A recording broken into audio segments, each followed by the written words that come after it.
I think the biggest thing that I've taken from this whole thing is, one, I'm 99.9% sure that we saved a teacher's life using this program, because he didn't feel that he had a way out.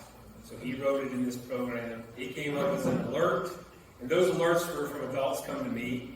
So then I reached out to him, and he was in a bad place. He was in a really bad place. But that's worth $250 to me. Exactly. So, I mean, and I'm sure there are other kids out there that those alerts have come to counselors with the same. But the one teacher in particular was in a bad place. And I think this was his only out. And there's all kinds of mental health grants out there now that you can apply for. And they're wanting to give that money to you. And then I think the other thing that really resonated with me was I've always asked myself, like,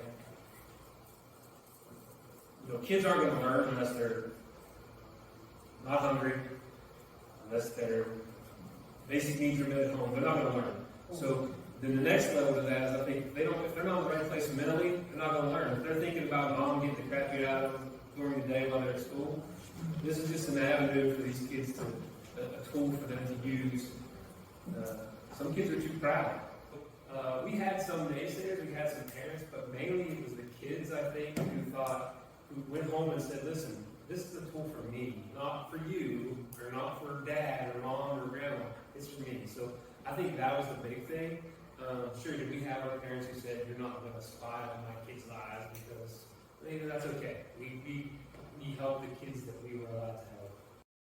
The last thing I would say before we draw is, teachers are not trained, they are not trained, and still are not trained to deal with this. So they don't even know how to deal with their own mental health, let alone another kid that we ask them to do. So this is something that's, I think, really helped our staff in understanding their own mental health, and then that in turn has been able to help them help their kids. It's not that big of a stigma anymore, so we won't see it. I think it has, just me from the outside looking in as a superintendent, a couple stories real quick. I had a little guy who was in middle school, and his parents were going to homeschool because they were afraid of COVID. And he, teacher's like, are you okay with that? He's like, yeah, I'm good because I have this tool. I'm going to be home by myself this whole time, but I'm going to have this tool to talk to people if I need to talk to them. So that was kind of a cool testimony. And then,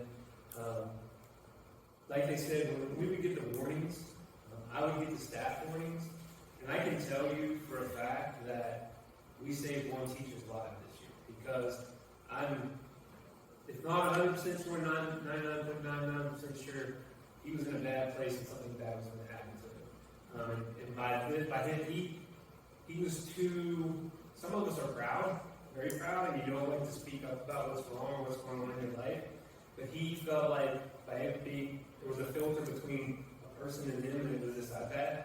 So he put it in there.